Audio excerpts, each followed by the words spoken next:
انہیں اس چیز پر سپورٹ جب حاصل ہوئی تو وہ اس سٹیج پہ آ گئے کہ اب اس کو نرم کیا جا سکتا ہے. ہمارے اوپر تو وہ سٹیج آیا ہی نہیں. محمل صاحبہ لہذا لاک ڈاؤن صحیح طریقے سے ہم نے نہیں کیا.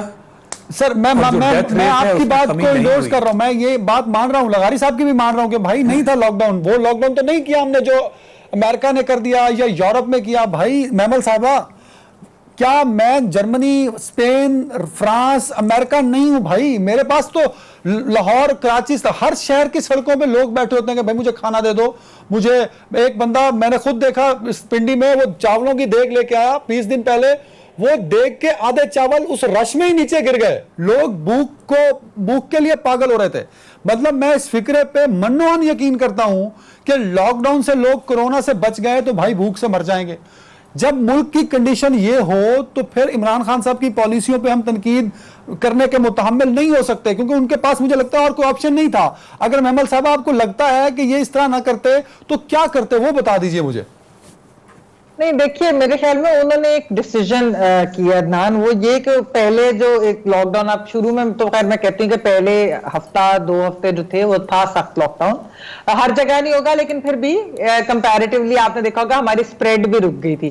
اگریسو ٹیسٹنگ ہم نے نہیں کی تھی, جو لاک ڈاؤن میں دوسری سٹیج ہوتی ہے لاک ڈاؤن کے بعد جو چیز کرنی ہوتی ہے وہ ہم نے نہیں کی تھی. وہ تو ابھی تک نہیں, ہاں وہ تو ابھی تک نہیں ہو رہی, لیکن میں بات یہ کری کہ وہ جو 1-2 ہفتے تھے اس میں ذرا سختی آئی.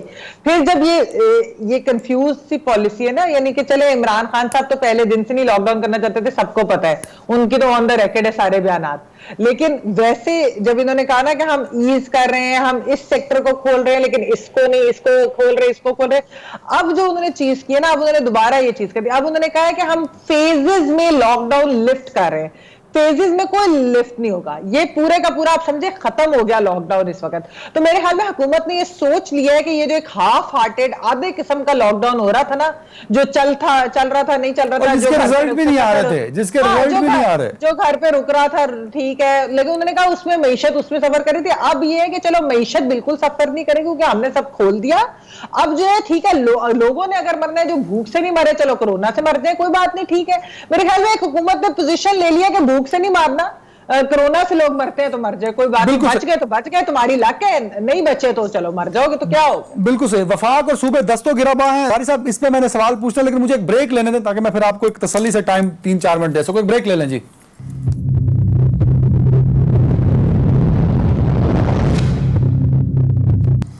لغاری صاحب, ہم بات کر رہے ہیں کہ آپ نے بھی اس کا تذکرہ کیا کہ صوبے اور وفاق جو ہیں وہ ایک پیج پر نہیں تھے اور اپنی اپنی پالیسیز امپلیمنٹ کر رہے تھے. تو مطلب یہی ہے کہ وفاق اور صوبے جو ہیں وہ ایک دوسرے کے مطلب فالو نہیں کر رہے تھے. اس میں خاص طور پہ سندھ کا تذکرہ ہے. اسد عمر صاحب نے اس ساری گفتگو کو ایک فکرے میں جوڑ دیا. انہوں نے کہا جی ٹاک شوز میں لگتا ہے کہ وفاق اور صوبے دستوں گرباں ہیں, لیکن حقیقت میں ایسا نہیں ہے. کیا آپ کو بھی یہی لگتا ہے کہ صرف ٹاک شوز میں تنقید ہوتی ہے, ایکچولی سندھ اور وفاق ایک پیج پر ہیں یا تھے؟ میرے خیال میں اسی طرح سے ملی جلی سی بات ہے. ایک تو یہ کہ وفاق اور سندھ کی اگر پالیسی اور حکمت عملی میں کوئی فرق ہے تو اس کو ہمیں تضاد یا اختلاف یا کوئی بڑا مصائب, کوئی حادثہ نہیں سمجھنا چاہیے. یہ بالکل ایسا ہے کہ 2 مختلف مقامات پر مختلف پوزیشن میں بیٹھے ہوئے لوگ جو ہیں وہ مختلف انداز میں بھی سوچ سکتے ہیں. جناب شاہد لطیف صاحب اسلام آباد میں بیٹھے ہیں تو اسلام آباد کے انوائرمنٹ میں سوچیں گے, اور میں اگر کراچی میں بیٹھا ہوں تو میں کراچی کے انوائرمنٹ میں سوچوں گا. محمل اگر لاہور میں ہوں گی تو لاہور کے انوائرمنٹ میں سوچیں گی. تو یہ جو ہے ایک خاص انوائرمنٹ میں ایک خاص انداز میں سوچنے کی بات ہے. کراچی کا مسئلہ یہ تھا کہ ایک اوور پاپولیٹڈ سٹی ہے, اور یہاں پر جب لوگ جمع ہوتے ہیں تو ان کا ازدحام زیادہ ہوتا ہے, لوگوں کا گھمسان زیادہ ہوتا ہے, لوگوں کا جو بڑی تعداد میں جمع ہونا ہوتا ہے. تو سندھ کو یہ کرنا تھا کہ پہلے تو لوگوں کو ڈسٹینس کرے اور سوشل ڈسٹینسنگ کی طرف چلا جائے, اور وہ اس کو کرے. اچھا پنجاب پھیلا ہوا بھی ہے لیکن اس کے باوجود بھی پنجاب بھی اپنا وہ ہے گنجان آباد ہے. ایک بات ہمیں اور دیکھنی ہے, وہ یہ ہے کہ ابھی بھی آپ نے تذکرہ کیا تھا, ہم شہروں میں جو ٹیسٹ کر رہے ہیں, لاہور میں, کراچی میں, اسلام آباد میں, پشاور میں, کوئٹہ میں, شاید پنڈی میں بھی کر رہے ہوں, شاید ملتان میں کر رہا ہوں, مجھے اس کا اندازہ نہیں ہے, لیکن آپ بتائیں کہ کیا آپ ٹھٹھا میں کر رہے ہیں, کیا آپ مدین میں کر رہے ہیں, کیا آپ جو ہے وہ کمبر شہداد کوٹ میں کر رہے ہیں, کیا آپ شکارپور میں کر رہے ہیں, کیا آپ راجن پور میں کر رہے ہیں, کیا آپ جیکو آباد میں کر رہے ہیں, کیا آپ لیا میں کر رہے ہیں, کیا آپ پکھر میں کر رہے ہیں, بالکل بھی نہیں سر, بالکل بھی نہیں. اگر کیا آپ جو ہے چاخی میں کر رہے ہیں, کیا آپ دال وزیر میں کر رہے ہیں, کیا آپ جو ہے کولو میں کر رہے ہیں, ڈیرا بکری میں کر رہے ہیں, سوئی میں کر رہے ہیں, اور خزدار میں. لغاری صاحب آپ اگر کراچی میں ہیں, لاہور میں ہیں, اسلام آباد میں جہاں ٹیسٹ ہو رہے ہیں نا نذیر لغاری صاحب, اگر آپ ٹیسٹ کرانے جائیں گے تو آپ سے پوچھا جائے گا کہ لغاری صاحب آپ کہیں باہر سے آئے ہیں, آپ نے کہنا نہیں جی میں تو 6 سال سے باہر ہی نہیں گیا. اچھا وہ کہیں گے ٹیسٹ نہیں ہو سکتا, آپ نے پھر کہنا میرا ٹیسٹ کر دو, تو انہوں نے کہنا کبھی آپ کسی ایسے بندے سے ملے ہیں جو باہر سے آیا ہو, لغاری صاحب نے کہا نہیں جی میں تو نہیں ملا, انہوں نے کہا ٹیسٹ نہیں ہونا, پھر آپ نے انسسٹ کرنا ہے میرا ٹیسٹ کر دو, انہوں نے پھر پوچھنا ہے لغاری صاحب کیا کبھی آپ کسی پچھلے 14 دن میں کسی ایسے شخص سے ملے جس کو کرونا ہوا, آپ نے کہنا میں نہیں ملا, انہوں نے کہنا لغاری صاحب آپ چلے جائیں آپ کا ٹیسٹ نہیں ہونا. یہ بیہیویئر ہے سر, ٹیسٹ نہیں ہو رہا ہے. اس میں سے میں یہ چیز ایڈ کروں گی کہ لاہور اب وہ پوچھ رہے ہیں, یہ باہر سے آنے والے کے بجائے وہ سوال پوچھتے ہیں, اب لاہور سے تو نہیں ہے, لاہور ہاٹ سپاٹ بن گیا کرونا کا. نہیں اللہ بچائے, اللہ بچائے, لیکن جس کا محمل جو بات لغاری صاحب کہنا چاہتے ہیں نا کہ ایک رینڈم ٹیسٹنگ ہونی چاہیے تھی, وہ نہیں ہو رہی, کنڈیشنل ٹیسٹنگ ہو رہی ہے. لغاری صاحب اوور ٹو یو سر, آپ کی بات کاٹے گی. میں یہ عرض کر رہا ہوں کہ ہمارے پاس ٹیسٹنگ فیسلٹیز نہیں ہیں. یہ کہاں ہوتا ہے کہ آپ ٹوٹل جو ہے پورے پاکستان میں 6,000 6,500 ٹیسٹ کرنے کے بعد کہیں کہ جناب آج 400 اتنے آدمی جو ہے وہ تو کورونا کے اس میں چلے گئے, باقی لوگ ہم کلیئر کر رہے ہیں. تو آپ نے کیے کتنے ہیں؟ اگر آپ 80,000 کر رہے ہوتے, 1 لاکھ ٹیسٹ کر رہے ہوتے تو پھر ہم کہتے ہیں کہ چلو بھی کبھی نہ کبھی تو ہم ٹیسٹنگ کے پروسیس سے گزر جائیں گے. تو آپ کتنا کر رہے ہیں؟ ہمارے پاس پہلی تو بات یہ ہے کہ ٹیسٹنگ نہیں لغاری صاحب آپ کہہ رہے ہیں ٹیسٹنگ کیپیسٹی نہیں ہے, پر وہ جنرل افضل صاحب نے کہا کہ ہمارے پاس 30,000 تک ہے.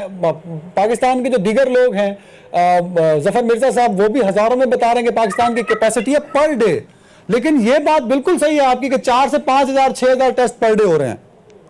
تو جب کہہ رہے ہیں, مطلب یہ تو بات ڈاکٹر طاہر رحمان نے کی ہے کہ جناب اس کیپیسٹی کو 70,000 تک لے جایا جا سکتا ہے. انہوں نے کہا ہے کہ مشینیں موجود ہیں, ٹیکنیشینز موجود ہیں, لیکن کوئی اس میں انٹرسٹ نہیں لے رہا ہے. انہوں نے کہا کہ کراچی میں یونیورسٹیز کے پاس ہم نے کمپلسری کی تھی کہ اس طرح کی ٹیسٹنگ کے ہمارے پاس مشینیں ہونی چاہیے, میکنزم ہونی چاہیے. انہوں نے کہا رکھی ہوئی ہیں مشینیں, لیکن وہ استعمال نہیں ہو رہی ہیں. تو ہم اس کیپیسٹی کو بڑھانا بھی نہیں چاہتے ہیں. اچھا بڑھانا چاہیں گے تو ہمیں پھر لگے گا یہ کہ جناب ہم تو بہت بڑے کرائسس میں آ گئے.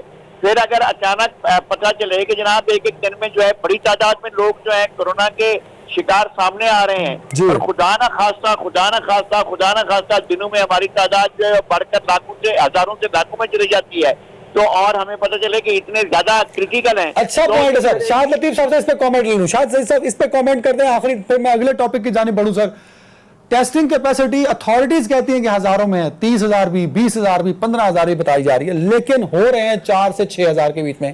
جو سب سے اہم ایشو ہے, ورلڈ ہیلتھ آرگنائزیشن کے چیف ایگزیکٹو نے جب پہلے دن بات کی, بلکہ جتنی دفعہ بات کرتے ہیں وہ شروع کرتے ہیں ٹیسٹ ٹیسٹ ٹیسٹ.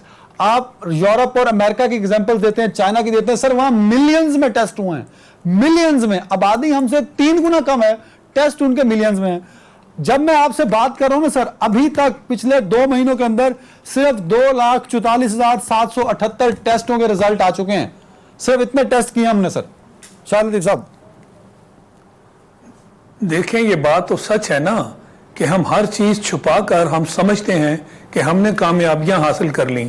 جب آپ کے پاس ٹیسٹ کے سیمپلز ہی نہیں ہوں گے تو پھر یہ کیا اپنے آپ کی تعریفیں کرنی کہ پاکستان کا بیہیویئر جو ہے اور پاکستان کے جو ریزلٹس ہیں وہ دوسرے ملکوں سے بہتر ہیں. بھئی کیا آپ کے پاس کوئی جادو کی چھڑی ہے جس سے آپ نے اپنے ریزلٹ جو ہیں وہ بہتر کر رکھے ہیں؟ مانے کہ آپ کے پاس اعداد و شمار ہی نہیں ہے, آپ نے وہ ٹیسٹنگ نہیں کی. یعنی ہر چیز کو چھپانا اور محسوس کرنا کہ ہم دوسروں سے بہتر ہیں, یہ تو اپنے ساتھ زیادتی والی بات ہے. یہ بات ٹھیک ہے کہ ہم ٹیسٹنگ ہماری کیپیبلٹی وہ نہیں ہے, کیونکہ جو ہی آپ ٹیسٹ بڑھ جائیں گے اس کے اندر نتائج میں زیادہ لوگ افیکٹڈ نظر آئیں گے. آپ کے پاس وہ ہیلتھ فیسلٹیز نہیں ہیں. آپ کے یہاں بھی لیٹسٹ جو ہیں وہ ڈاکٹر صاحب کا بھی جو انفارچونیٹ معاملہ ہوا ہے اس میں ان کو وینٹیلیٹر تک آپ نہیں دے سکے. یہ ڈاکٹرز کی بات کر رہا ہوں جو خود دوسروں کو ٹریٹ کر رہے ہیں. تو یہ حقیقت ہے کہ آپ کی فیسلٹیز اس حد تک نہیں ہیں, لہٰذا آپ ٹیسٹ کرنے سے گھبراتے ہیں کہ ٹیسٹوں سے ایک پینک مچ جائے گا اور پھر ہمارے پاس فیسلٹیز نہیں ہے, ہم لوگوں کو ریفیوز کریں گے, اس سے بھی لوگ جو ہیں ان کے اندر کنفیوژن پیدا ہوگی. تو ہمارے کچھ جو ہماری جو ڈائریکشن ہے وہ کافی کنفیوزڈ ہے. یہ تو پھر لوگوں سے ایک طرح سے دھوکہ کرنے والی بات ہے نا. بالکل صحیح, بالکل صحیح, ٹیسٹ ہی کم کیے ہیں, بالکل صحیح. لہٰذا ایک فالس سینس جو ہے وہ آپ کریٹ کر دیں کہ جناب ہم دوسروں سے بہت بہتر ہیں, ہمیں یہ نہیں معلوم کہ آپ دوسروں سے کیسے بہتر ہیں. ڈیفینیٹلی سر, ہم سب اس پہ ایگری کرتے ہیں کہ ٹیسٹ کیپیسٹی بڑھا دینی چاہیے, اور بڑھانی چاہیے, اگر ہے تو رینڈم ٹیسٹنگ ہونی چاہیے. محمد سرفراز صاحب, میں ذرا آگے بڑھنا چاہوں گا. بہت بڑے اور اہم رول ہے عمران خان صاحب کی گورنمنٹ وفاق اور پنجاب میں بنانے کا, وہ ہے چودھری برادران کا. نیب سے بڑے نالا نظر آئے اور یکدم ہی نیب نے بلایا تو چودھری برادران کو نیب بری لگنے لگ گئی.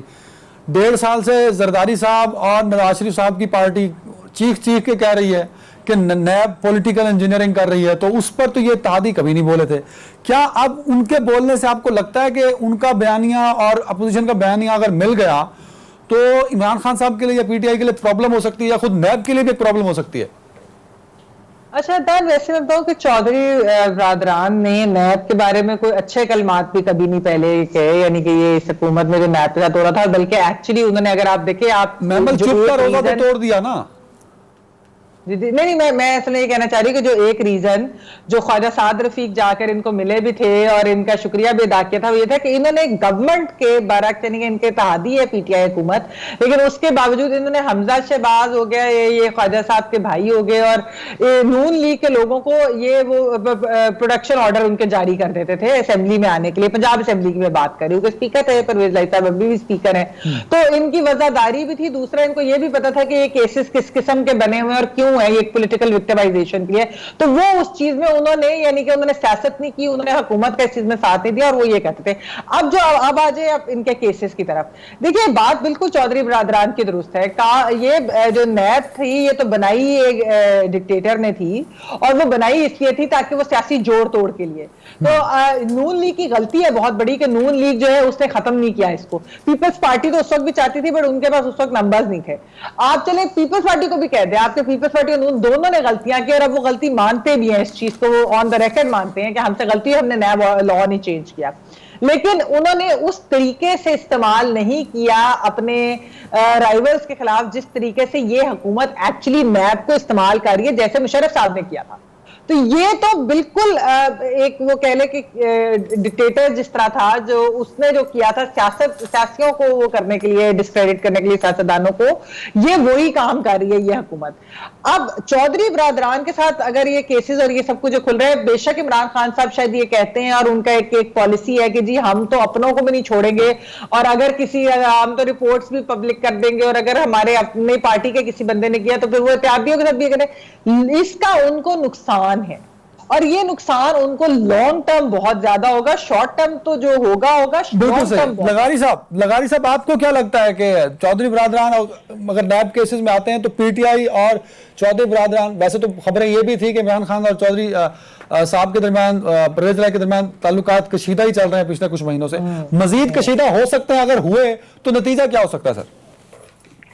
پہلی بات یہ ہے کہ ایک آلہ ہوتا ہے, یہ ایک آلہ کار ہے ادارہ, اور یہ ایک لانڈری ہے جس کے اندر کچھ لوگوں کے کپڑے دھل جاتے ہیں, کچھ لوگ صاف ہو جاتے ہیں, اور کچھ لوگوں کو زیادہ ان کے اوپر کیچڑ مال دی جاتی ہے, ان کا منہ کالا کر دیا جاتا ہے. یہ ادارہ اس طرح کا, اور پچھلے 1.5-2 سالوں میں اس ادارے نے جتنا تباہ کن کردار ادا کیا ہے, اس نے ملک کی چلتی ہوئی گاڑی کو اس نے بالکل ایسے جام کر کے رکھ دیا ہے کہ لگتا ہے کہ اچھا یہ ٹھیک ہے, اگر آپ کو کرنا ہے تو احتساب کریں, کون روکتا ہے آپ کو احتساب کرنے سے.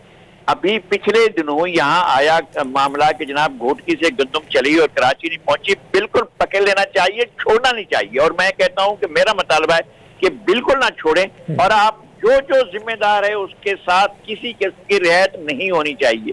مگر یہ کیا بات ہے, اس کا نوٹس کیوں نہیں لیا جاتا؟ از خود نوٹس جو انہوں نے ابھی لیا ہے, آج ہی لیا ہے, اس کا جو سندھ کے